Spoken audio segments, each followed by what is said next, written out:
Hi, I'm Scott Haley with P.O.P. I want to thank you for joining us for our on-demand portion of our live and on-demand webinar series that we host and provide our P.O.P members.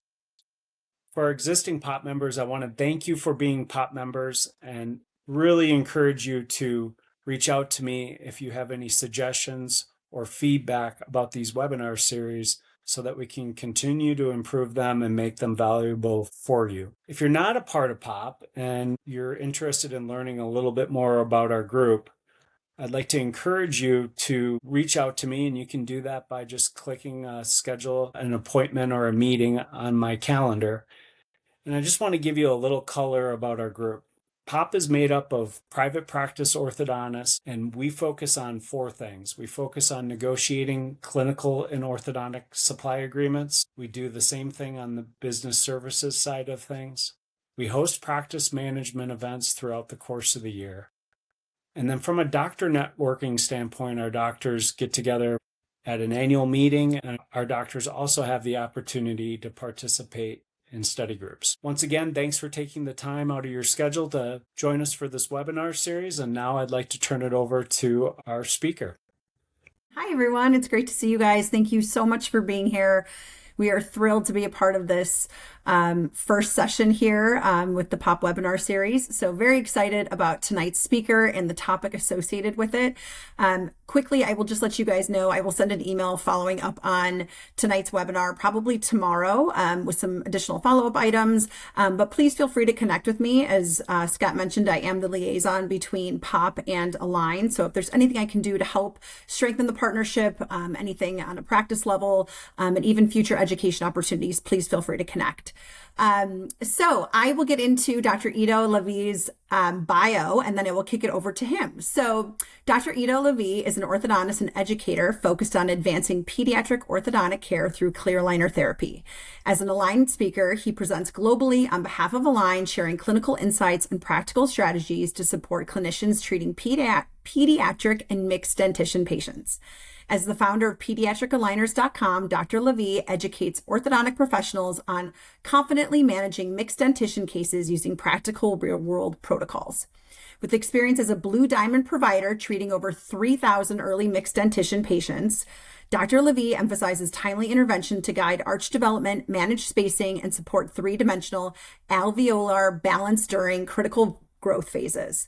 This clinical approach is centered on predictability, efficiency, and long-term stability. Through teaching, mentoring, and leading clinical discussions, Dr. Lavi is committed to making orthodontic treatment more intuitive and effective. In addition, Dr. Lavi leads a growing international community of clinicians who meet weekly to review real cases, exchange insights, and elevate clinical outcomes through collaborative learning. I'm very excited to pass the baton over to Dr. Lavi for a great session tonight. Dr. Lavi, the floor is yours.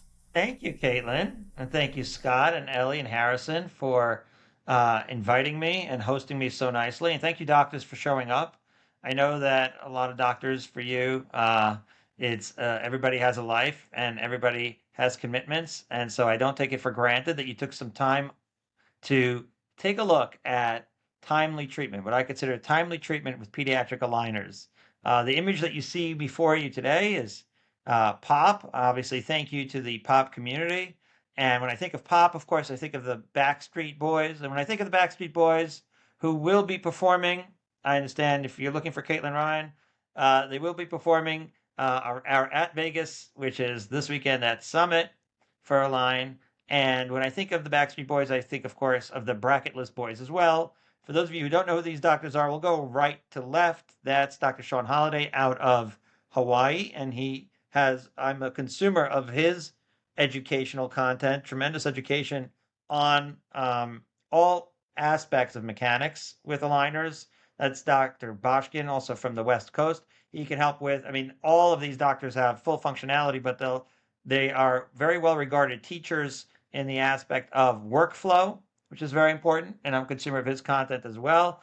In the middle is my man, Derek Fan, who put this thing together, got us all the outfits, and choreographed all the dances. And he and I talk about, we're very simpatico about timely treatment. We talk about it all the time. Next to him, you might recognize Nico from Nico and Maz, the fellowship. Any one of these four would have been a uh, a real asset to you, and I hope that you get to hear them as well. But tonight, I'll do my absolute best to give you a sense of what we do and why we do it, because I think that this will become the standard of care. I think it's going to be the most effective way to treat your patients. It will make your life and the life of the patients so much better. It's a great time in orthodontics, and it's an opportunity. Rarely do you have something that's so win-win. It's a win for the patients, a win for you, for your practice, and so win for the parents. Everybody wins when you do this type of treatment in a timely fashion. So we start with what I call analog treatment. This is something that you're very familiar with. Anybody who really still goes to orthodontic school today is primarily learning phases of orthodontics. Phase one analog and phase two with this giant wasteland in between, which is going to be our promised land. So that's what we're going to talk about today, how we handle early mixed dentition and why we want to treat an early mixed dentition with aligners. This is the wasteland of which I speak. NDM stands for not doing much. For any of you who've tried a 2x4, you might be aware that they break a lot, and eventually the fate of many a 2x4 is a 0x4. And then the question is, what are these brackets even doing? Is this patient getting any vertical control? Is this patient getting any transverse development? Is anything of importance happening other than the gums becoming inflamed? As an orthodontist who treats a lot of young patients, I was becoming very disenchanted with the analog treatment options that were before me. This is a Hawley, obviously very helpful to resolve an anterior crossbite. This classic design with a diffuse amount of force going in a diffuse direction, where when you activate it, it pops out of the mouth, and then when you deactivate it, you seat it nicely. Even on its best day, it can only resolve an anterior crossbite by jumping the crossbite and moving the central incisor forward. However, when you have these more complex cases, when you have the lower incisor coming out of bone, when you have multiple teeth in anterior crossbite, when you have just generalized asymmetry, how is a Hawley supposed to handle that? It is not. It is not even designed to handle that. It is simply a much simpler appliance, which on its best day can do a very simple single function. However, if you click on children with mixed dentition needing early interceptive treatment, Invisalign First, and you click select, you will notice that it's called early interceptive, but upon further examination, when you can have an aligner that does not discriminate between adult teeth, deciduous teeth, or no teeth at all, stainless steel crowns, and with perfect symmetry and balance, it has enough integrity to bring the entire arch and to develop beautiful arch forms. And you'll notice the symmetry where you even have coincident midlines, where before the whole thing was an unbalanced mess. And yes, of course, in the case on the top, you are bringing the lower incisor into bone. And in the case on the bottom, you are actually straightening out the entire lower arch, which obviously no maxillary appliance can do. Resolving, of course, the crossbite through the thickness of a liner, and as well, again, creating balance, allowing teeth to erupt. You see the eruption compensations both on the top case, awaiting to guide teeth into place in their initial form as they come into the mouth. This creates tremendous stability, and we will talk about that tonight. And so if you can do that, it no longer seems early. For what are you waiting if you are waiting here? Obviously, it's an anterior crossbite so you have to start right away. So it's not really early, it's timely. And as you will see, it's timely in many types of cases, not just an anterior crossbite. And it's not only timely, but it's also comprehensive, not really just interceptive. Our goal is not simply to resolve the anterior crossbite between the upper and lower central incisor. It is to bring the incisors together. It is to bring the lower incisor back into bone. It's to develop the upper and lower alveolar bones and to establish symmetry with the midline coincidence. In fact, the reality is going to be better even than the simulation. When you look at the Invisalign Outcome Simulator, this is a Chat GPT smile. It's really more designed for adults when you have full adult dentition, but we have growing mixed dentition. And so the reality, and this is what we see under the hood, here too, we came for a crossbite initially, and as you'll see in my early cases, I was limited in my offerings. Now I treat almost every 7 and 8-year-old with aligners, and we'll talk about how we do it, and we talk about why we do it. And you could see, not only did we resolve the crossbite, which was easy, but we even got this midline symmetry, and we were able to achieve alveolar development. This is what we call subtle, not subtle. It's subtle, but it really isn't. It's much more symmetrical. It's much more developed. This is what it looks like in the mouth. This is only 2 visits later, right? So about a half a year after the beginning of treatment, way, way better than what you were seeing on the actual ChatGPT simulation, simply because ChatGPT knows how to do one thing, to take the teeth and straighten them out. But they do not know how to straighten out alveolar bones. That is us as clinicians not using analog, but using digital in order to create better clinical outcomes. And so we'll go through cases tonight. We'll see examples of how the aligner is so appropriate for this age. So this was one of our earlier patients, spring of 21. And this patient obviously had a very narrow face. This is not distorted. Were I to use one of my NYU orthodontic school, where I graduated in 2003, I had 2 arch wires. They were widest and wider still. This patient would look like a hamburger on a hot dog bun. It simply is not an appropriate arch form. How many arch forms are there with aligners? The answer is infinite, right? It's customized to each individual patient. So despite all the crowding that this patient exhibited, this was the spring of 21. By the summer of 21, right? So that's the next season, already a different person. The teeth are coming in, and we see that all the time. When we develop the arch form, the teeth fly into place because they are a jumbled mess in those developing alveolar bones, waiting for the alveolar bones to be properly sized and developed in order for them to come in. So making space for these teeth is a central feature of what we do with timely treatment. And I have to say that when we do so, I can't deny, there is no way to deny that there are facial changes. There's no way to get around the fact that these alveolar changes are actually supporting facial structures. They are helping, for those of you who are, I know it's like a very controversial thing these days, but those who are inclined to want to develop airways, to develop facial structures, it's sometimes hard to quantify, perhaps, but it doesn't mean it's not happening. It is absolutely happening. It's only moving in the right direction. So again, I ask you, doctors, and I think this to myself all the time, what would be the justification for leaving her in this configuration, for letting this bone mature and marinate in this configuration, when you can actually just unravel all this awful crowding and collapse bite and bring this smile onto her face? And so again, you'll notice the timeline. We're talking about 6 months or less, and she looks like an entirely different person, dentally, emotionally, and dentoalveolar. Now you're dealing with a very different case, with a much easier case that may not even need phase 2. This is not only true of severe cases like severe crowding, severe collapse, but also of subtle cases. So this young man, again, you'll notice 6 months, looks like a totally different kid. He started off not the coolest kid in the class, and then he was moved up to the coolest group in the class within 6 months. And if we look under the hood, we could see this came from symmetry, right? You will notice that when you develop the arches, again, look at the symmetry that's established. Why would you want to keep this lower crowding the way it is? Why would you want to keep this asymmetry the way it is? Even sagittal, where there, in this particular case, no attempt at correcting the sagittal, just by arch development, you correct a lot of sagittal. We'll see cases like that as well. Now, again, most people would think that the lower resolution of the lower crowding is what's most impressive here. It is a very important feature. Notice how the lower arch had sort of an omega shape. Doctors, this is very important. If you wait for the adult teeth to erupt here, you will have no choice but to bring the lower incisors forward or extract teeth. That's the only way you'll avoid taking these teeth off bone, is by extracting teeth.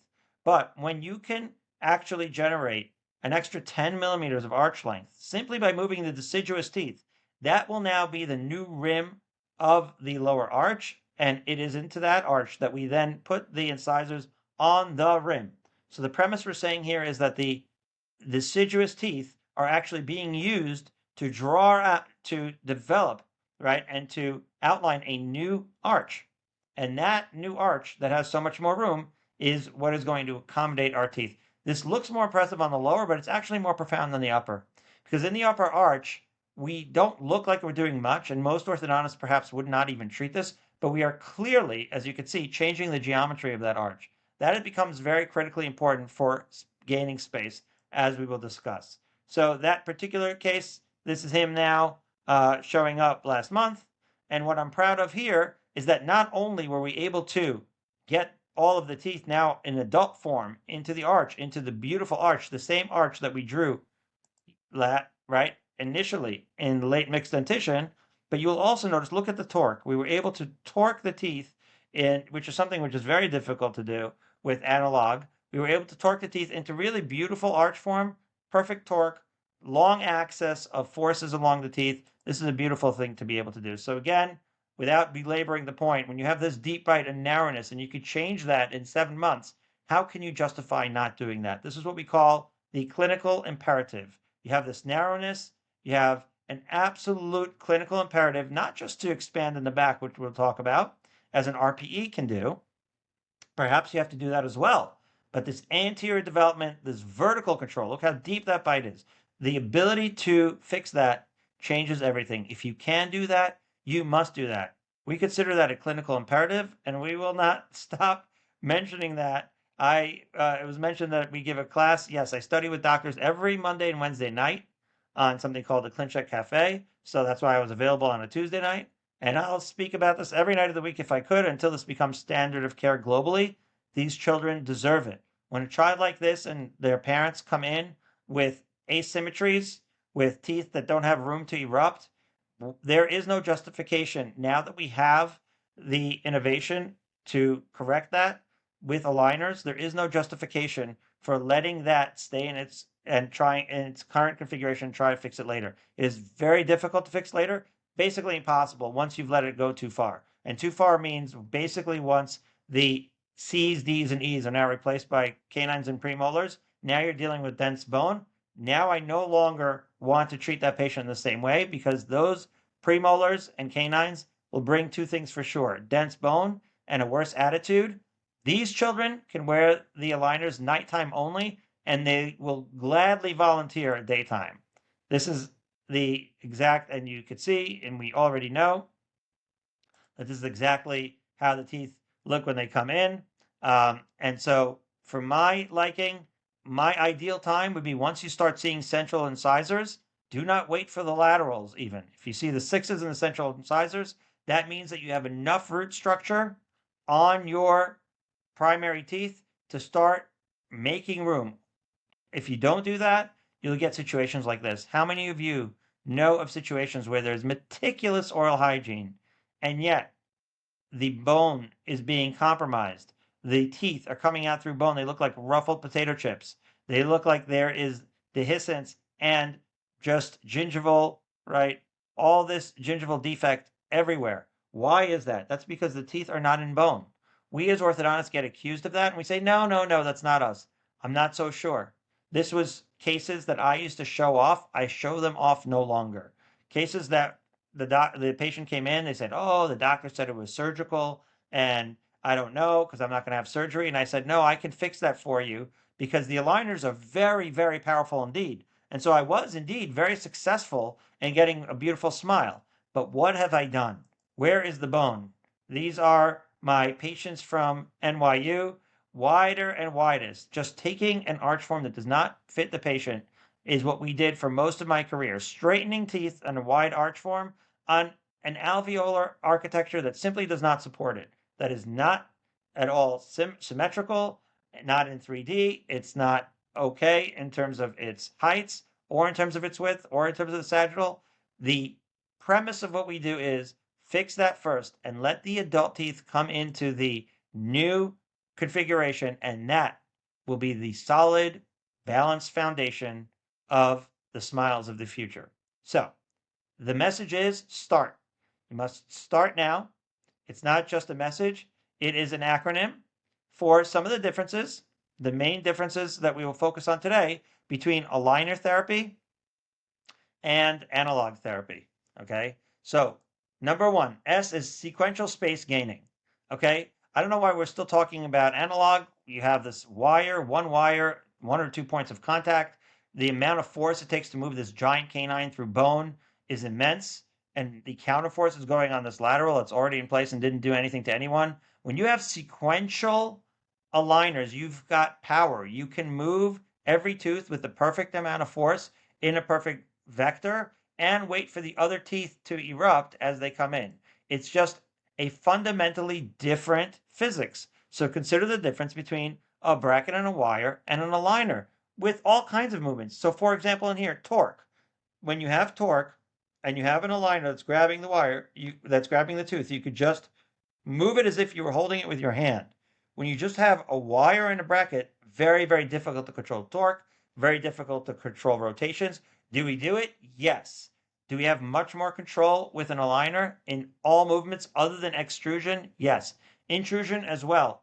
Very, very straightforward to use intrusion mechanics. Again, all of those great teachers that I showed you in the first slide can teach those mechanics, but those mechanics are exclusive to the aligner. So a lot of people, when they think of analog versus digital, they start getting almost political or philosophical. It's like, oh, that's digital and it's ChatGPT and it's a big organization and it's business versus clinical. That's not the case. Okay, let's break it down to the physics of the aligner as opposed to the physics of the brackets. That is really our focus today.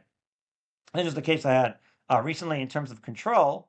So a couple of months ago, he came back. This patient came in with a very severe, from a different orthodontist, with a very severe underbite. Now, what I did here, the treatment plan in itself can be questioned. I went over with the referring doctor. We looked at the bone, but it looked like almost like we did a Lafort. So again, you could question the treatment plan. We basically opened space for third premolars, as you can see.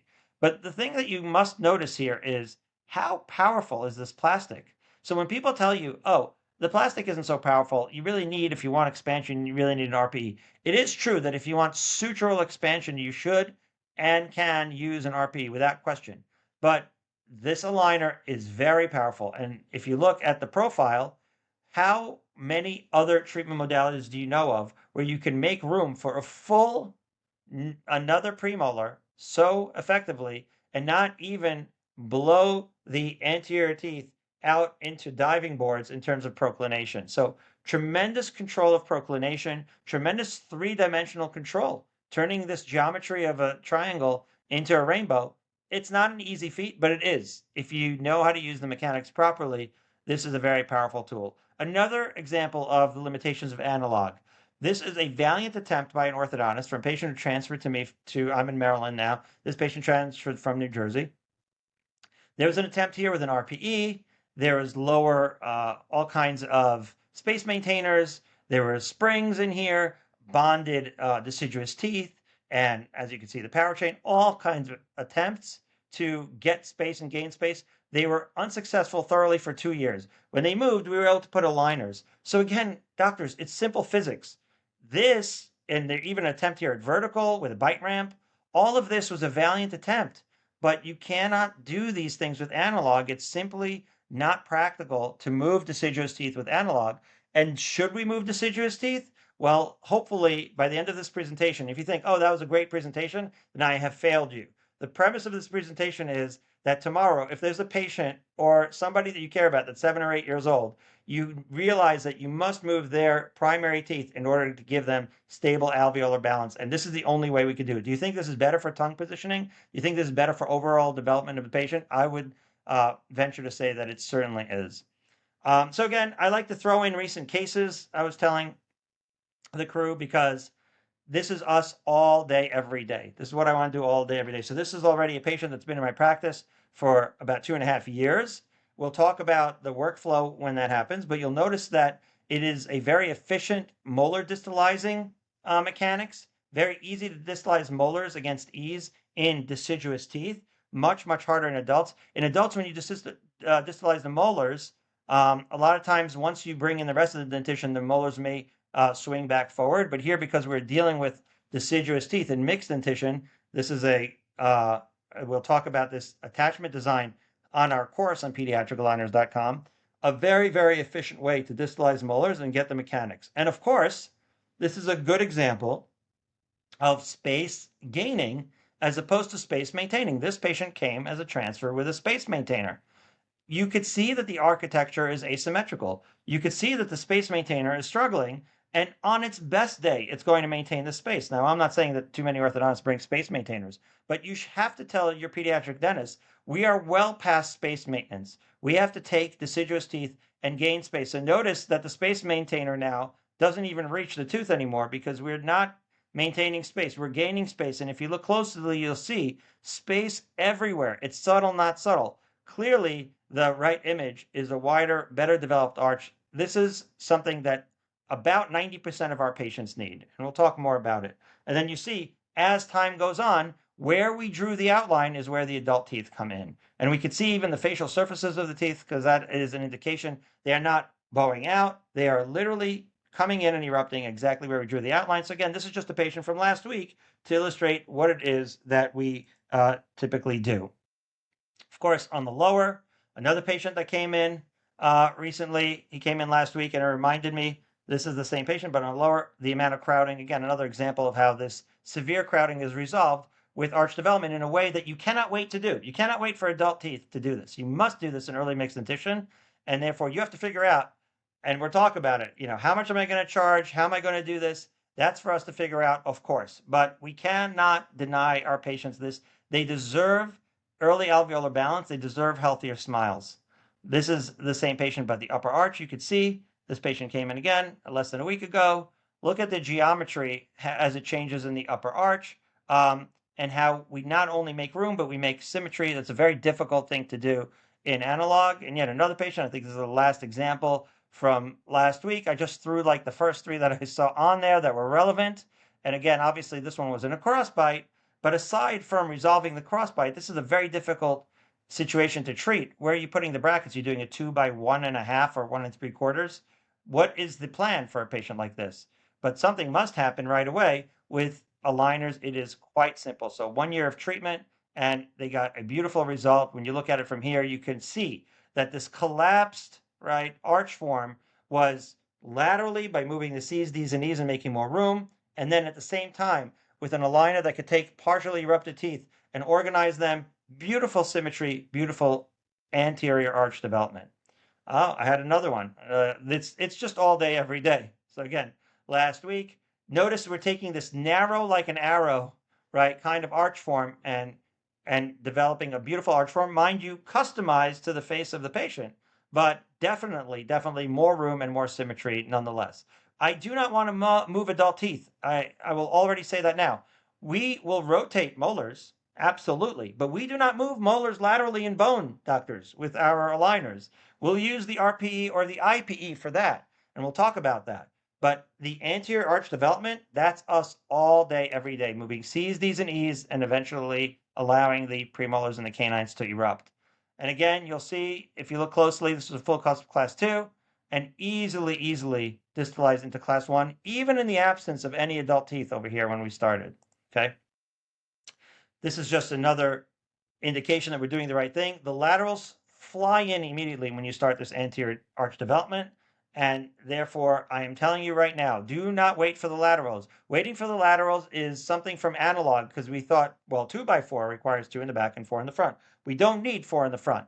We need nothing but some teeth in order to get the aligners on and to make room because the laterals are waiting for you. So that's space gaining.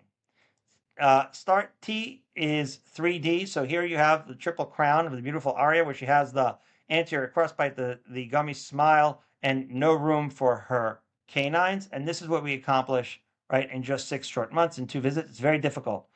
I didn't realize until the scan that she had separators in. What was the plan? A whole bunch of these? In what order? You were going to stuff all these in her mouth in what order? In order to resolve the gummy smile, yes, she needed expansion, but she really needed anterior expansion, not posterior expansion. Yes, she needed to resolve the crossbite, but you're going to do that with a Hawley. Yes, she needed to resolve the gummy smile. You're going to do that with a high pull headgear and a utility arch.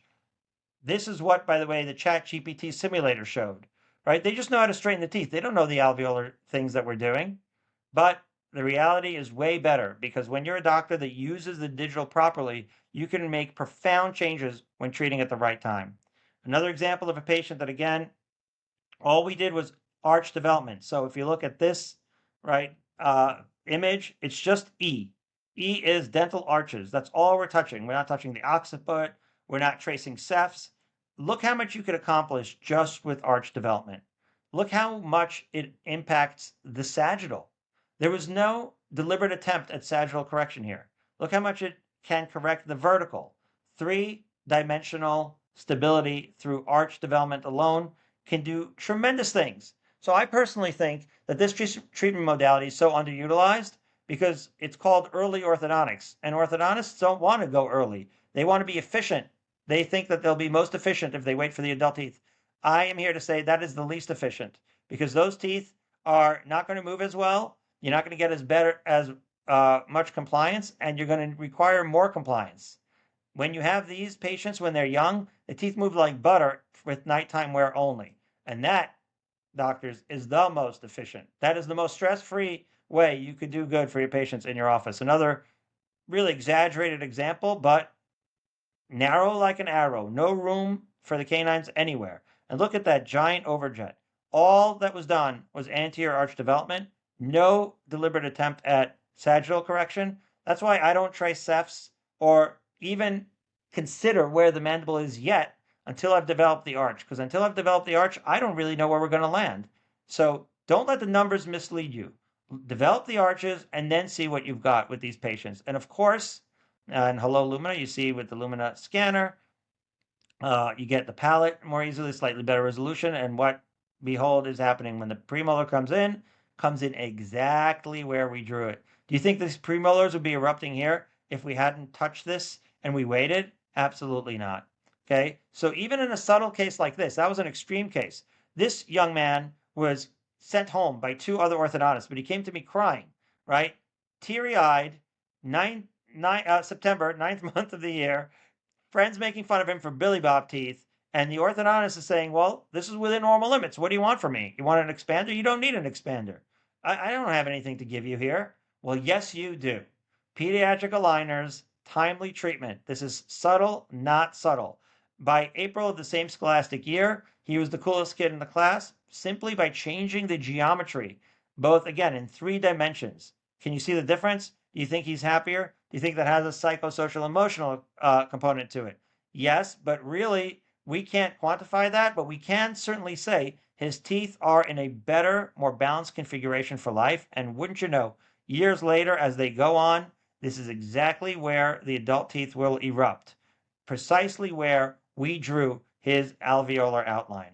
And that, doctors, is the new standard of care that you're going to have to deal with. Anterior arch development, I laugh from this schematic. This is not typically what we see. Right? This schematic, when it talks about the function of an RPE, is assuming that you have this nicely, beautifully developed anterior arch, but you're constricted in the posterior. Really? Have you ever seen that? I don't recall really ever seeing that. I always see the opposite all day, every day. This is what I see. So here's a schematic of where an RPE would be used, right? And by the way, orthodontists coming out of their residencies will typically use RPEs in a situation like this because they'll say, well, it looks narrow. Well, guess what? A couple of things here. The molars, first of all, are not in crossbite. This is narrow like an arrow. This is called anterior constriction. This is a real case. This happens every single day. This is the majority of our patients. First of all, you can't even place an RPE here because the molars have adapted and they're flaring out. They also need to be derotated. So both of those features can be done much better with an aligner. Again, not moving the molars buccally, but derotating them and changing the buccal root torque is something we can do easily with the aligners. And then it's all about turning this arrowhead into a rainbow. This is doing nothing. I mean, it's not doing nothing. On its best day, right? First of all, you need to do all of that correction before placing the RPE properly. But on its best day, we don't really usually put it on deciduous canines, but maybe you'll take these 2 sides of the triangle, widen them a little bit, get a diastema. Maybe you'll even get some correction in the anterior. But what are you doing about the arch form? What are you doing about the entire arch form? This, doctors, is an exaggerated version of what we do with pediatric aligners. Same case, derotating the molars, changing the buccal root torque on the molars, and creating space everywhere where space is needed. This is anterior development. So when you need anterior development, do anterior development. When you need posterior maxillary transverse, do that. Okay? And in addition to anterior arch development, all the other dimensions we spoke of, sagittal as well as vertical, and the symmetry. So all of this, guiding teeth into place, symmetry, anterior development. The additional functionality of this versus analog is night and day. This is here to stay. We cannot deny it, and we know, any orthodontist knows, that if they can do this, they should do it, and they know that they have no other treatment modality that does it this way. Just a small note about impacted canines. This is a young man who came in. Dad said, yeah, he's not going to wear the aligners. I said, yeah, you might be right, this crazy-eyed guy. But canines, I told him, are going to get impacted. Okay.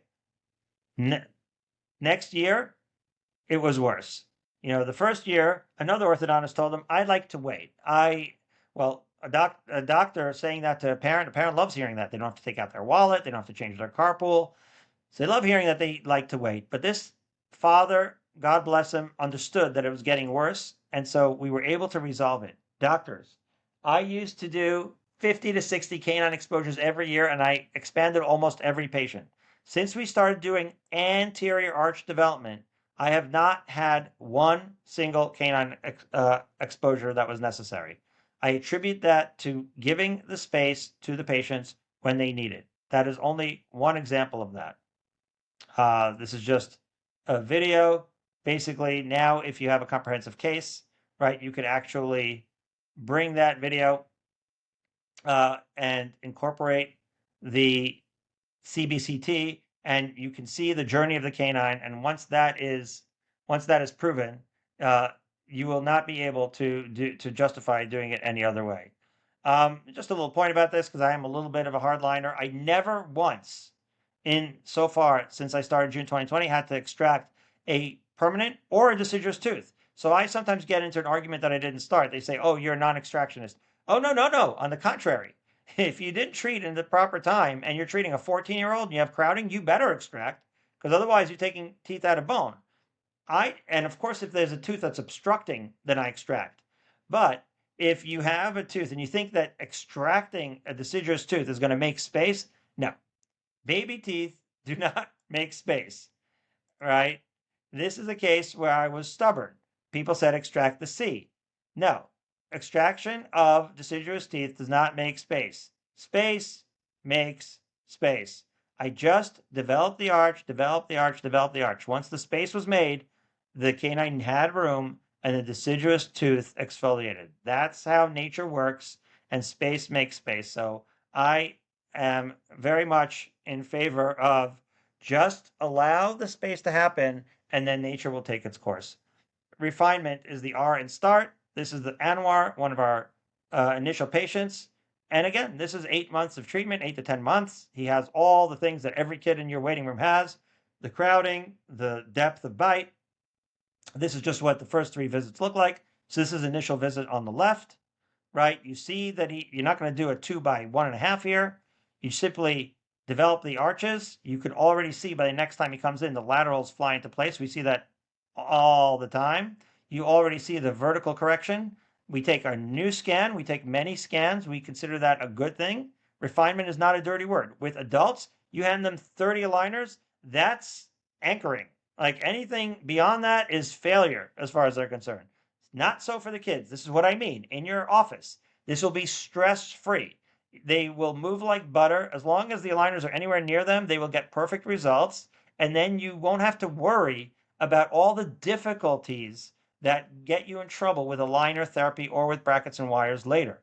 All those teachers that you saw on the first slide, I will only consider using aligners, but I'm sometimes tempted to just stop it with a teenager or an adult that isn't compliant. And sometimes it's frankly unfair to expect them to have that level of compliance, because there's so much compliance that sometimes is necessary. Not so for these kids. They are more emotionally flexible, so they'll give you more compliance, and they are more biologically flexible, so they won't even need it. By the time they get to the second visit and we do the rescan, there's almost nothing left to do. We get perfect symmetry, like the punchline of a joke. The vertical is corrected, the sagittal is corrected, the teeth are guided into place. And what kills me is, for most of my career, instead of taking the 8 months to straighten it out like this, I left this child to marinate in this configuration, to let this bone just totally mature. Why? Towards what end? For what reason? Because I want to be more efficient later? Is that really more efficient? To wait until he's this age, 2 years later, 3 years later, when his teeth are finally coming in? That's where I want to start? No. By then it's too late. Okay? And then 2 years later, when you start at the right time, he does not need a retainer. We do not, we have subscription program. We use it just because we give out a lot of Viveras, but we do not have a retention issue. We have never so far had to give a patient a second aligner when we've started in a timely fashion. There is just simply not a relapse issue. There's no fixed retainers, none of that. It's the magic of alveolar balance that is stable. So do not miss that opportunity. Treat in a timely fashion. The terminology matters. My friend Yusel Gilman, who's part of our cohort, she spoke actually in Dubai in March of, I guess it was 25, set the stage on fire, and she wrote an article this past November. The bottom line is when you tell parents that it's early, they say, "Oh, early?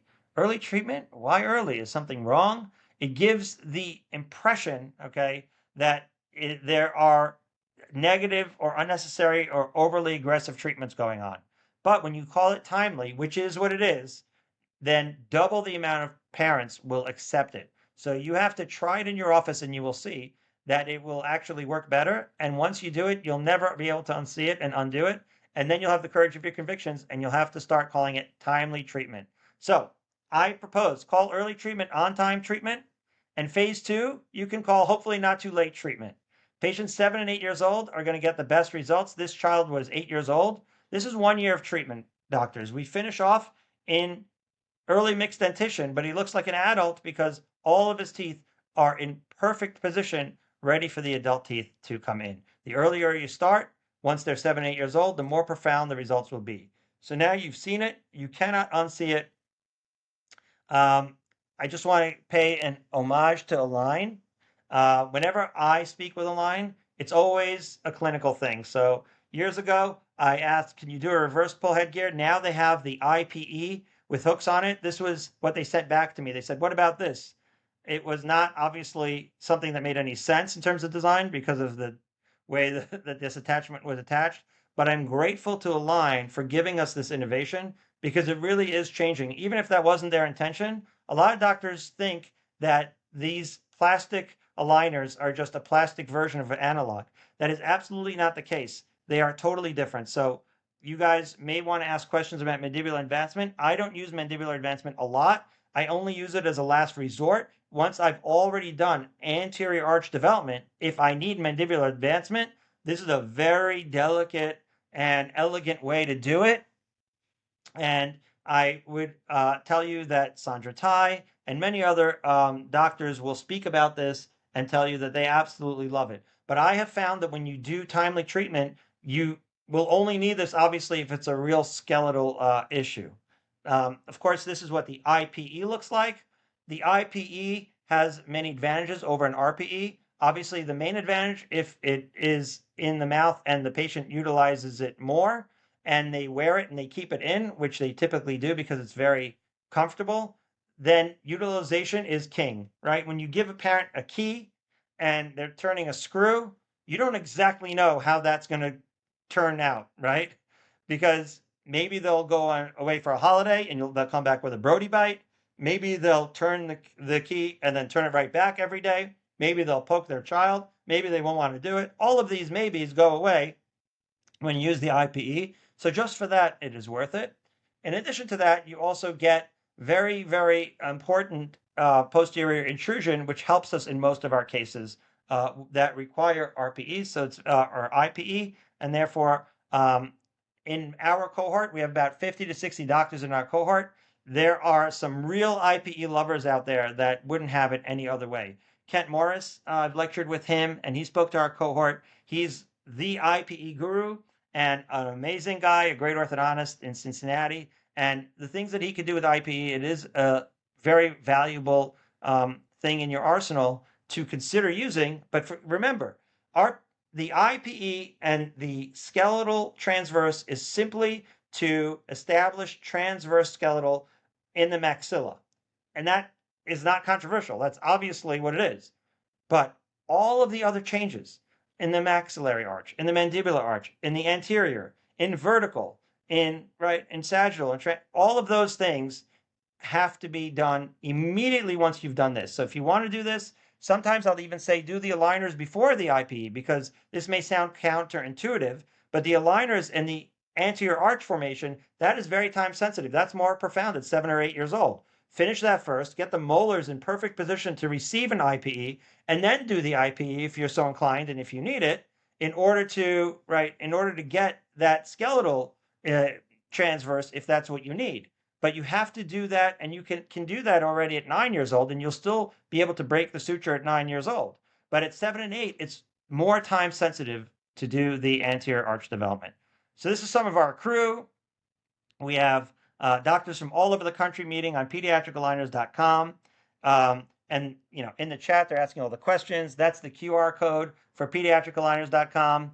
It's a self-study online course that teaches you the why and especially the how of pediatric aligners, when to use them, how to use them. And then we meet, like I said, you don't have to come on. It's not mandatory, but you can come twice a week.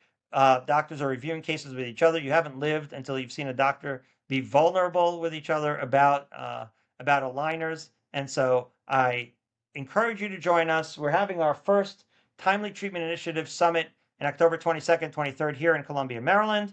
And everyone is encouraged to look into that on our website as well. Anybody can reach me anytime. And I thank you for your time. And I welcome any questions that you may want to ask about timely treatment. Let us make timely treatment standard of care globally, and let's make this world a better place, one young smile at a time. Hey, thanks for your great lecture. Very, very interesting. It's the wrong answer, Scott. If you really like the lecture, the only proper response is to run to your nearest 7 and 8-year-old that you love and bring them into the office. But I appreciate your kind words and your invitation. Yes, thank you.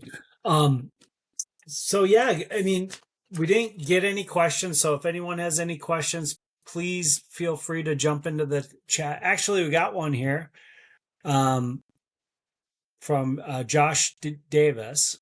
Caitlin, are you reading these along with me? If you do aligners just at night, then how long do they wear each aligner? That's our 1 question. week. That's a good question. The answer is 1 week. Awesome. Our next question is, thanks so much. For the patient that had a gummy smile, what was your protocol with aligners? Okay, so these are obviously excellent questions in terms of how was I able to handle such a severe gummy smile. And of course, we discussed that in our course and in our cohort. But the short answer is that what aligners give you is the power of occlusion. That power of occlusion is very, very powerful indeed. And therefore, posterior intrusion is one of the most predictable movements with aligner therapy. As a matter of fact, Scott, you might know, and these doctors know, whenever doctors who aren't very hip to aligner design have issues, they always come to me first. So rookies, so to speak, will always come to me with anterior interference and posterior open bite. And the reason is for the same reason that we're harnessing these posterior intrusion. It's because in the posterior, the intrusion is very efficient, whether you like it or not. So if you don't counterbalance that with your aligner design, you'll just be hitting your front teeth and your back teeth will not be touching. So that we could use to our advantage. In the case of a gummy smile, we'll make sure that we harness the posterior intrusion and we'll build in anterior intrusion as well. And so intrusion is a very, very efficient movement for aligners. The only movement in aligners that is a little more difficult is extrusion, because that means taking a tooth out. And bringing a tooth out, which is a natural function of brackets and wires, is obviously something you can't do efficiently because you have to be able to take the aligner out. That's when you get attachments. Other than that, you wouldn't need attachments in some cases. But the fact of the matter is, even for extrusion, normally if somebody has an open bite, it's relative intrusion. So just to answer the question more comprehensively, we have many cases where the patient has the incisors exactly where they ought to be, the upper incisors, but what looks to be an open bite. With braces, you don't have any recourse unless you use TADs. There's no way to fix it other than surgically or to take elastics and to bring the incisors into an unsightly gummy smile, right? And make them look like a maximum security prisoner with elastics in the front. In our case, we can leave the incisors where we are and very efficiently intrude in the posterior. You can't do that without TADs, with analog, but with the liners, that's an easy movement. So, but the question of a real gummy smile does involve two steps: posterior intrusion and then anterior intrusion against it. So, excellent question. Elon, maybe we got another question from Josh Davis. How do you set your fees for on-time aligners and the hopefully not so late aligners? Great First question. of all, Josh Davis, I don't know you, but I already love you. We find that doctors who are engaged and ask questions tend to fall in love with this treatment modality because it answers a lot of clinical questions that they've had. And then Josh is asking the question that a clinician will often ask when the light bulb has gone on and they realize, okay, well, I really do want to do this, but how on earth am I going to charge for this? That's a really important question because you're going to need to answer that question if you're going to offer it in your office. Obviously, if you charged 20 grand for it and the patient didn't accept it, then you've done nothing. So you want to price it to sell. And so not this past AO, but the previous one in Philly, I did sort of an informal study. There's a lot of different design. You may want to play with whatever works in your demographic. But I'll tell you this. Be prepared to charge. I'm going to talk actual numbers, Scott, because we're going to be real authentic here, okay? Because I want this to work for you. Be prepared to charge $3,500 for phase one, okay? And then you could charge $3,500 again for phase two. You know why? Because they will love you for phase one. And even though phase two, you'll hardly be able to justify a fee, right? You'll already be their best friend. You sometimes won't need a phase two, but if all you did was charge $3,500 for phase one, I used to charge when I started $3,880 for phase one and two. The reason I did that was because as an orthodontist, I knew I was finished the case regardless, and I needed to start on time. I needed to make my fee cheaper than everyone else and my service better than everyone else. I was coming into a new area. I needed and I wanted to do timely treatment. Everybody around me was not doing timely treatment, and I just didn't. I was not thinking about anything other than next 7-year-old. That 7-year-old needs the timely treatment. And I like to say I wasn't starving then, and I'm starving less now because now I'm charging $7,800 for a comprehensive. So that's how I do it. The problem is if it's very new to your patient, $7,800 sounds like a sticker price shock for an 8-year-old at times. So they already know me. So now I could charge what would be 2 phases right up front and just tell them I'm giving you what you need when you need it. I've heard every permutation in between those two. So Derek Fan, who you saw, he likes to charge 3/4 in the first, and he'll call it a super phase one. So 3/4 of his full fee, and then the rest of his full fee.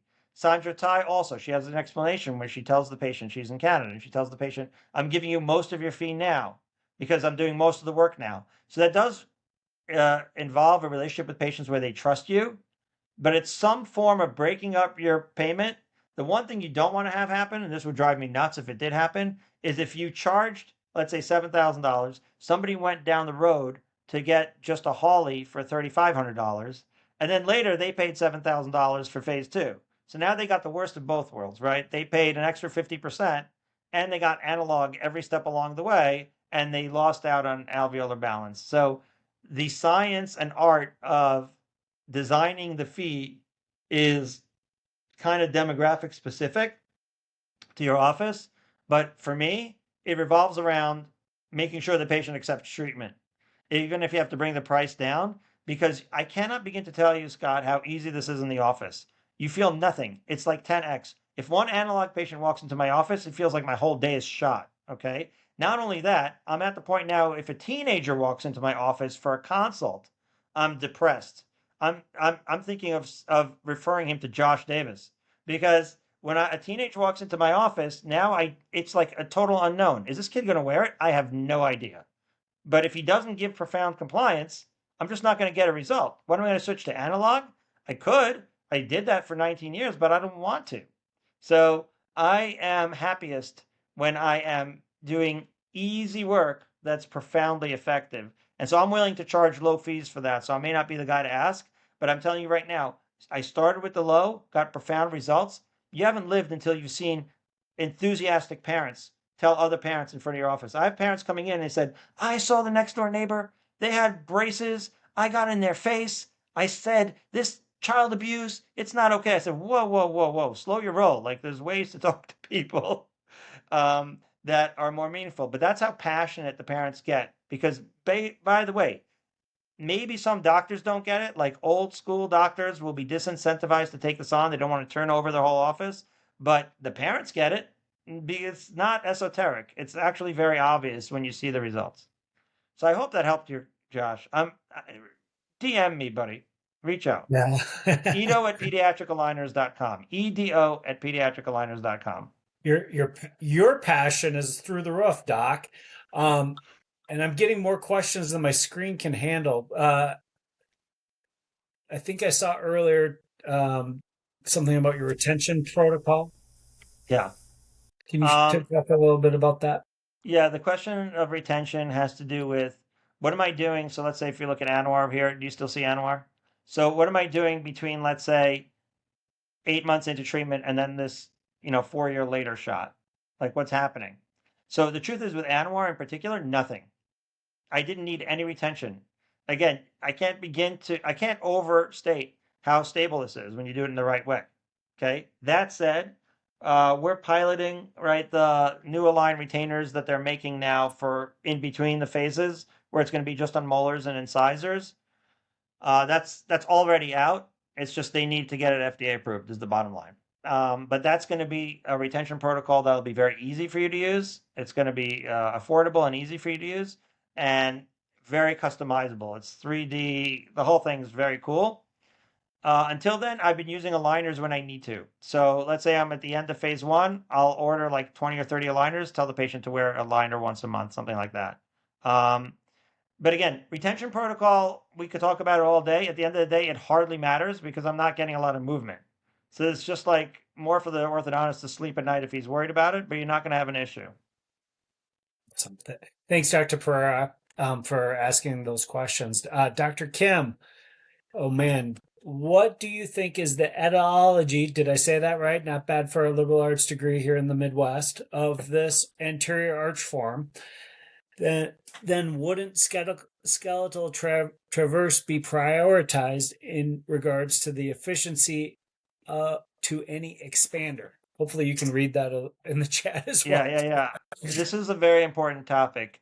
Sort of like the interplay between what's happening skeletally and what's happening in the alveolar bone. An IPE splits the mid-parallel suture and gets a true transverse skeletal result. That might be happening in very young ages with aligners, but we don't assume that that's going to happen. We need the IPE or the RPE for that. But what I think this doctor is asking, which is my instructor from NYU, when I spoke at Summit last time, showed up just to basically bust my chops on stage. And he asked me, how do you know what's histologically happening with Hertwig's epithelial root sheath, as you are taking this journey with this deciduous tooth? And the truth of the matter is, this is more anecdotal. I can tell you that the clinical imperative is there simply because every time we make the primary teeth move out, essentially out of bone, so to speak, they make room for the adult teeth. That is what brings the mature alveolar bone. So again, we already know, because we're orthodontists, that the adult teeth have the osteoclast and the osteoblast. That's what's bringing the bone. Well, when the adult teeth are coming in, we want them to already be coming in to the right configuration. So, there is something called slow palatal expanders, which is also a thing. Slow palatal expander means we're not doing it fast enough to split the suture. We're just trying to move the alveolar bone. That's defensible. And so I would say to Dr. Kim, when do you absolutely need skeletal expansion? If you have an airway issue, then absolutely you'll need skeletal expansion. If you have bilateral crossbite, you can still move the teeth out, but it would be help to get a kick in the pants from a skeletal expansion. But anything short of that can be achieved with aligners in the proper time. So I hope that that's helpful. Great. Got a question here from Dr. Mount. Uh, when you open space for a tooth with aligners, but the tooth comes in high, what is the preferred method to extrude it into place? Attachment alone, adjunct with brackets on adjacent teeth, and a wire for a period. Okay, excellent question. So now we're getting into the weeds, Scott. This is good. Mechanics. By the way, guys, we'll go over all these cases. We may have a case like that tomorrow, and you'll love it. You haven't lived until you've seen literally heads of departments say, "I think I could have done that a little better. I think I could have done that a little better." Truly authentic doctors learning. We are a little bit of nerds, I suppose, although I think we're cool nerds. The point is we're all united by this desire to do the right thing for our patients. It's kind of intoxicating because we also know that that's going to make our day in the office better and make us more profitable. And all these doctors, for those of you who care about such numbers, are experiencing like 400% lift, okay, from being part of this group and actually becoming so excellent at what they do. So that specific question, I try to make as much room as possible. I'm very much of the opinion, and I have seen it anecdotally and clinically, when you make the amount of room. So to answer the question, I'm rescanning and just more room, more room, more room, more room. Eventually the tooth will calm down. I am not very proactive with auxiliaries. I almost never have to use them. And so I would say pretty much 100% of the time, the tooth starts to come down. When it does come down enough, I'll bond an attachment. And even if it looks a little weird in terms of the architecture of the aligner, I prefer that to auxiliaries. We aim to keep things as absolutely simple as possible for ourselves and for our patients. You do not need to involve TADS with this. By the way, we never, I have not do IPR. I've not touched IPR in 7 years. Again, I didn't do IPR when I did analog. IPR is very central to sort of like the aligner life, only because for adults. So our lecture and really the theme of our get together in October 22nd, 23rd is the difference between adult aligners and pediatric aligners. So IPR and auxiliaries are a good example. If you want to do sequential distalization, I learned this from one of the ITPWs that I attended as a student doctor, was so you will absolutely need elastics. You'll need something. You need anchorage when you're dealing with adult teeth. It's just a much more difficult thing. You need IPR because you need to make space between the teeth. Because when they're stuck, there's too much friction, they just don't move. This is not the case with pediatric aligners. We are making an overabundance of space all day. So we make the space, and then we have space when the adult teeth come in, and then closing them differentially into space as we want to see fit in perfect class 1 canine and molar becomes the easiest thing in the world when we've already established our foundations of our smile in 3D, and then we just close up the case, and like Anwar over here, see you at your wedding, like we're not going to have an issue here. That's terrific. All right, we got another question. They're coming in hot.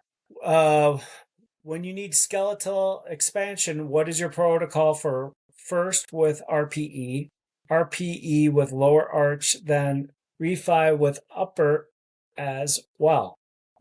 Yeah, excellent question. A lot of doctors want to know that right, if you're doing, so again, RPE and IPE by definition are only in the upper arch. So that means that the upper arch and the lower arch are not going to be coordinated. And so why would you want to do that? Maybe you want to coordinate it with the lower arch. So a lot of doctors get very sort of granular about this. Again, we try to keep it simple and chill. So in my personal preference, I do something that sounds very counterintuitive for the reason that I articulated. First, I start an Invisalign First case. Okay, I start an Invisalign First case. Why? Even if I'm doing RPE with the intention of getting the molars into perfect positioning. RPE isn't as effective if the molars are rotated and they're already tipped out. You want it to be in a good positioning. And while I'm doing that, I have the opportunity to do anterior arch development as well. That said, if I had a true skeletal crossbite where in this case I'm going to be using the RPE or the IPE as well, so then once I'm ready, by definition, I already have, right, a difference between my lower and my upper arch. That's why I'm getting into the IPE. So when I have that differential, I'll keep um, my lower aligner in my lower arch as a retainer. And then while I do that, I won't do a lot of movement on it. I'll just do the IPE to my liking. And then once I do my IP to my liking, I'll go right back into aligners to straighten it all out and to get in perfect balance. Very So that's good. how I structure it, but it's an excellent question. Dr. Lee, we got a question here from Dr. David Lee. What's the age cutoff where you found this anterior expansion is less effective? Any difference between boys and girls? And what about late bloomers with primary teeth after age 10? Yeah.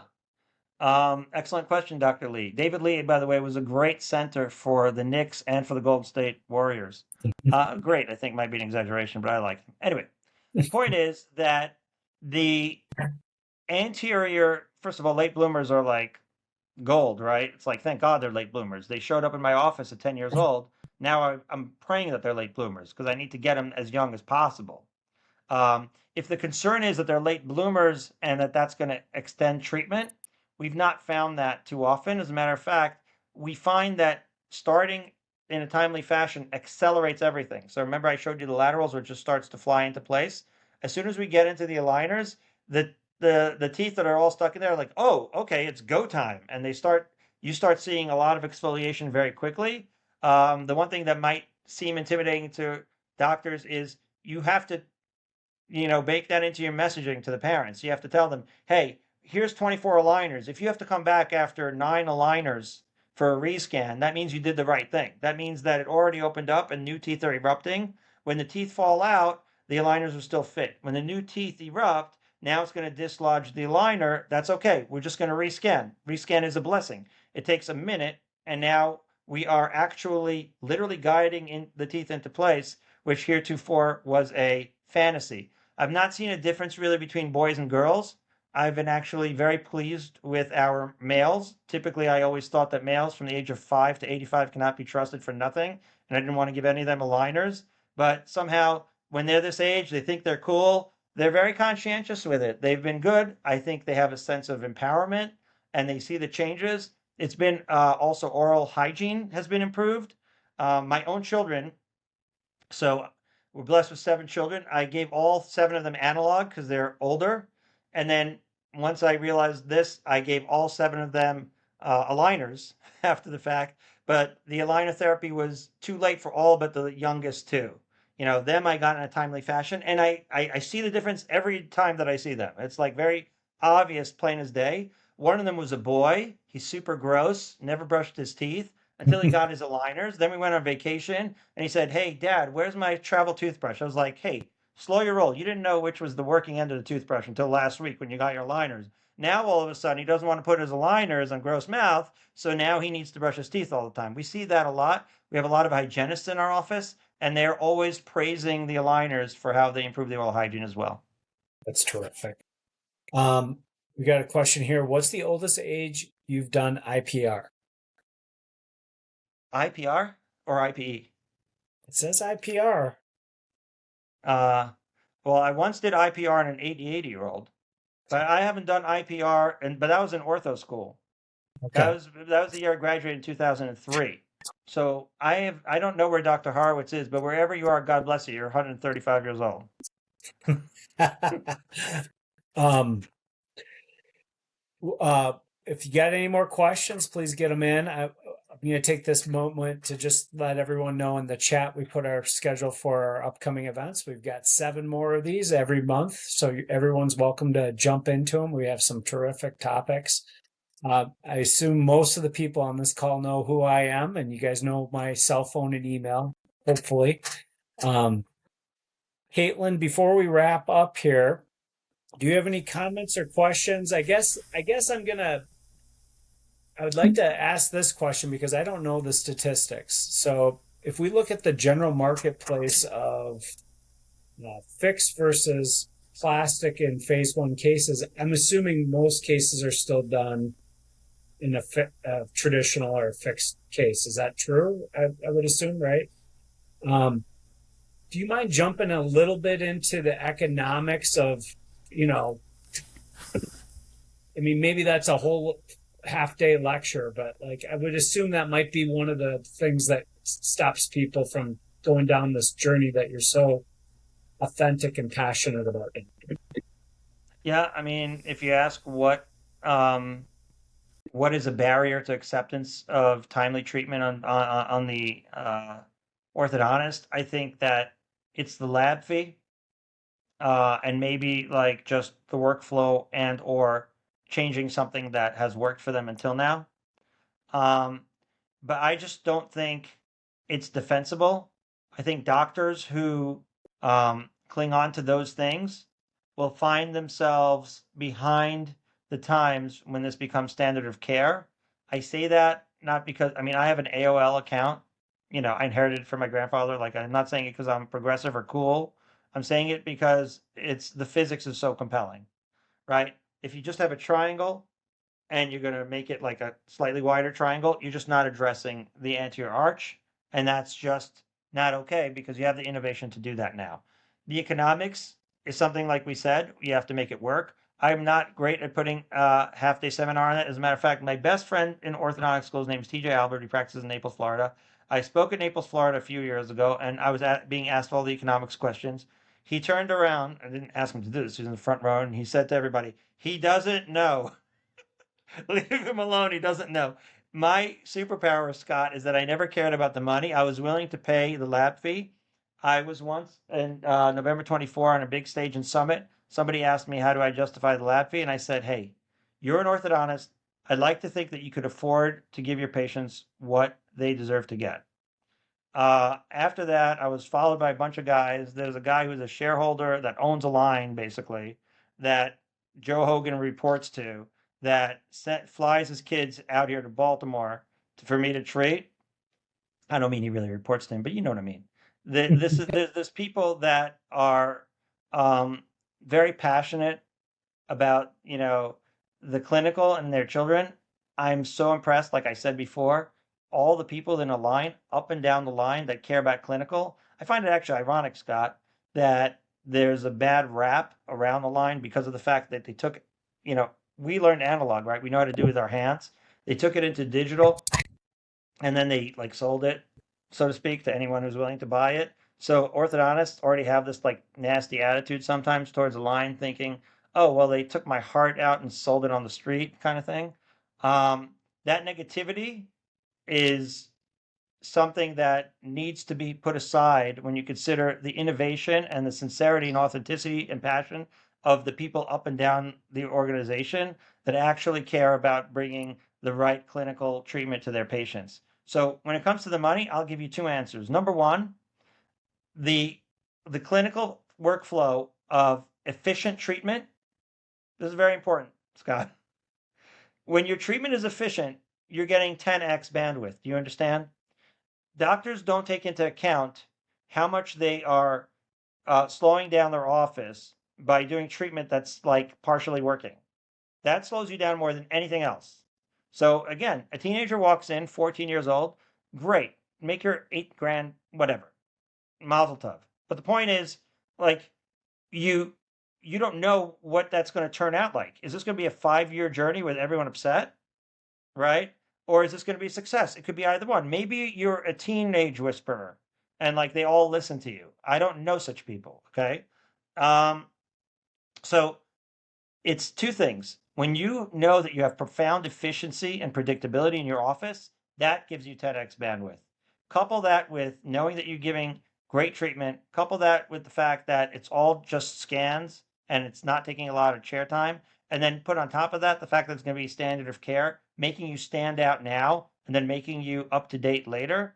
And it's like four different layers of economic growth that are only not visible to the person who's the most myopic. Like if you only see what's in front of your face and you're penny wise and pound foolish, you won't see it. And maybe for there that requires a leap of faith. But if you break it down that way, and listen, full disclosure, I didn't have any of this knowledge going in. I didn't, like I said, I didn't know this going in. This was not some sort of insight that I, that I was going in with. It was just something that I was passionate about clinically, and then all of those benefits ended up coming back to me in ways that I didn't expect it. So maybe that's just the simplest way to do it. If you treat right and you treat efficiently and predictably, then you're going to make more money. So think of it that way. The lab fee is coming back to me like a millionfold. Like I said, I see one analog case, I feel like my day is ruined. Yeah, it's the profitability per appointment and all that good stuff, right? And Right. And Like capacity. people could, yeah, people can come, right, capacity, profitability per appointment. People can come into my office as people have from your company and taking notes on what we do and be like, yeah, this is what we ought to teach. None of it is intentional. Do you see what I mean? Like it's just they're just taking down the symptoms of a well running operation that runs well only because we care. We have two scanners, and we're there 3 days a week from 11 to 5, and we're seeing like 700 cases, and just they're all coming out great, and parents are spreading the word. You know what I mean? right, In a right. year. Yeah, results are your best marketing. Um, I'm feeling foolish because I probably read it wrong. What is the oldest age you've done IPE, not See, I told IPO? you IPE, Scott. So the oldest age I've done IPE in is 16. Shout out to my dear friend Ilya Lipkin. He is the Marpy whisperer. Like, dude makes Marpies in his basement, and I'm not kidding. And he is an absolute genius. A mentor of mine from NYU, even though he's a colleague, he's just such a brilliant orthodontist out in New Jersey. Listen, if you want true skeletal and you're already getting older, do the Marpy. But to be honest, Scott, I'm not screwing RPEs into patients' mouths. I'm referring them to Ilya Lipkin, um, just because that's just like not my that's not my jam. But truly, if that's what you need, that's what you ought to do. But we have tried it with success on 16-year-olds. It's just going to be, but at that point, it's just a shot in the dark. You know what I mean? Like if you're doing it on 12, 13, you'll get some decent work. Mind you, by then, I'm hopefully long done with treatment, so to speak, right? Like they're out of my ideal treatment zone. So the reason I bring that up is because I normally don't hit up against, like I haven't hit it up against that upper limit of age in like 7 years. Because if I need it, I'm gonna do it like before they're double digits anyway, because they're already in my chair. And like anything else, the sooner you do it, the better. Caitlin, were there some other questions that you would like me to touch on? Yes, there's one here from Dr. Fairbanks. Do you typically place attachments on all the teeth, including deciduous teeth, and on the lingually impacted laterals? Do you ever do linguals or lingus? Lingual attachments. There we go. There Jeez, you go. sorry. The so I have done lingual attachments a little bit, but the okay, so we have an attachment protocol. And by the way, at our meeting, we're going to be giving out our protocol. We're going to be showing how to incorporate it into your protocols. I'm talking about the pediatricaligners.com Timely Treatment Initiative, October 22nd, 23rd, here in Columbia, Maryland. That is going to be a discussion. Everybody's going to be getting their cheat sheets. But to make a long story short, we do not typically put attachments on the anteriors unless we absolutely have to. We don't typically have to. Uh, the anteriors, so for rotation and those kinds of movement, they're basically a flathead screwdriver. Very, very efficient. Um, Basically, we have very simple retention protocol. We don't care about optimized attachments because don't forget, Caitlin, optimized attachments are another thing that have to do with adult aligners. They're so optimized. John Morton's been sitting in a room straight out of MIT for the last 30 years, like a mad scientist, doing all these iterations in order to get the perfect vector on the tooth that will take the tooth through the journey that it needs to go to from aligner number one all the way to the end in every single plane of movement. That's like a beautiful mind. That's like incredible wizardry stuff. But we don't do that because we're doing stages, you understand? So stage one, it's just arch development. Stage two, right? So we're not ever getting to the point where that little attachment has to have the entire journey of the tooth programmed into it. So we just have horizontal attachments on the D's and E's on the upper and lower D's and E's. Mind you, when the teeth exfoliate, we don't have to obviously polish them off. And then that does three things. It helps us with arch development, helps us keep torque when we do the arch development, and it helps us for retention and helps us for vertical control when we have to do our intrusions. Um, because after all, you don't intrude against air. We want to have it braced that way against the attachments. So our attachment protocol is very specific, but it's very, very simple. And yes, we have our attachment protocol consistent with our treatment philosophy, which is yes, the deciduous teeth matter, but they don't matter that much. In other words, we're not going to rotate them. We're not going to put them in a perfect position, but we're going to get them into alveolar balance and into the right arch architecture. Very good. All right, we got a couple more.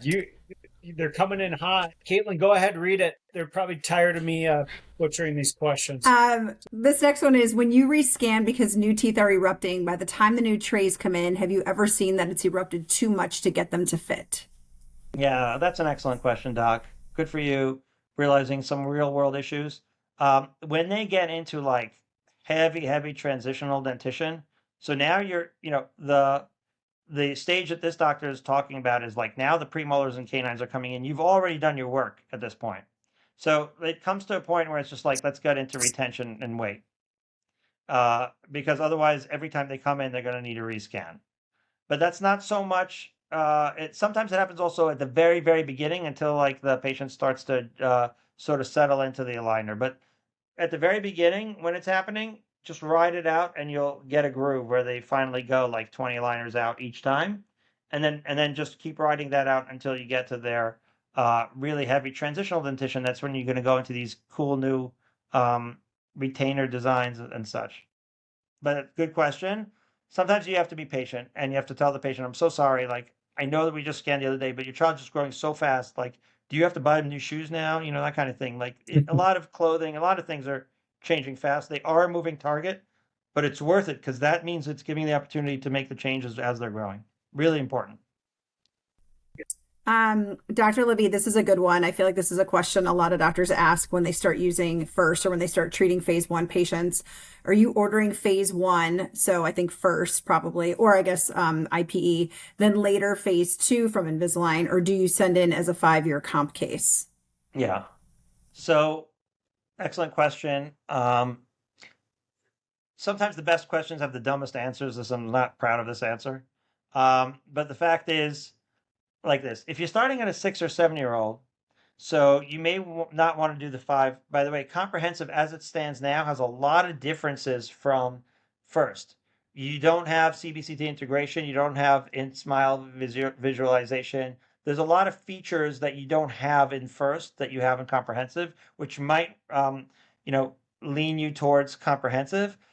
So if I'm starting on a 9-year-old, it's comprehensive all day, every day. I'm finishing for sure within 5 years. So that's not a question. The question is, what do you do with a 7-year-old?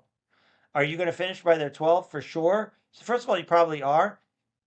But if they're 6, if they're really a young 7, and you don't think you'll finish in 5 years, I like to do it with phase one. And the reason is because I'm just really focusing on arch development now. And also because, remember, the math isn't exactly 2 plus 3 equals 5. Do you know that 2 plus 3 does not equal 5, right? Because 5 years comprehensive is 5 years from when you start and then you have 5 years to take the last scan. But 2 years means 2 plus 3, right? So you get 3 years for phase two, right? With unlimited aligners. You get 2 years for phase one with unlimited aligners, and then 3 years for phase two at a very reduced rate. So it comes out just slightly more than having 5 years in comprehensive. Not a lot more. So the advantage of doing it with phase one first is if you have a really young patient, you get 2 years to do your last scan. That means your last scan may be another 6 months worth of aligners. So now you have 2.5 years. Now you can wait another half a year before you do the next scan. And then now you've stretched it out to like 6 years. You know what I mean? So 2 phases does stretch it out a little bit longer. But the real answer is I size up the kid and I say, wow, that's a really little kid. If I gave them that really like playful, do I have a box here? I don't have it at my feet. If I gave them that really playful box, would they like think that like, what do you think, I'm a baby and be offended? Or would they be gratified? So sometimes the best questions have the dumbest answers. Like, I just size up the kid and I'm like, would they like that babyish box? Because if they would, they're getting that. And otherwise, I'm giving them the adult box. So it's a judgment call. You can't go wrong either way, pretty much. I think that's a wrap on all our questions. Caitlin, do you have anything you'd like to add? And once again, I want to thank Dr. Lavi for being tonight's kickoff speaker for the POP Live and on Demand. And I want to thank our friends at Align for sponsoring tonight's episode. But Caitlin, do you have any final comments or anything we might have missed along the way? I just wanted to say a big thank you for everyone for attending. I know this is kind of a hot topic with treating younger children with aligners.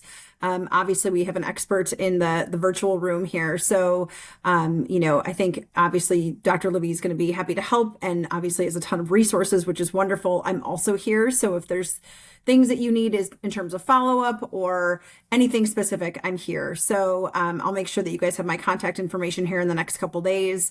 But I look forward to connecting with you guys, whether it's in your practices or at future education events, and continuing, like I said, to really build this POP partnership even further. So thank you, Dr. Lavi. Thank you, Scott. Thank you, Ellie, for a fantastic night. Thank you guys. You guys are amazing. And just the honor of being in the pilot episode of season 1. It's an honor I don't take for granted. And nobody could ever take it away from me. And Nope. and I'll just echo what Caitlin said. If you need help, if you can't tell, I'm into this. That's really my goal, to make the standard of care globally. So you will see, we will stop at nothing. We'll spare no effort to help you. And I think you'll be, and your patients will be better for it. So thank you for giving me that opportunity to spread that word. Thanks, everybody. Have a great evening. Thanks, guys.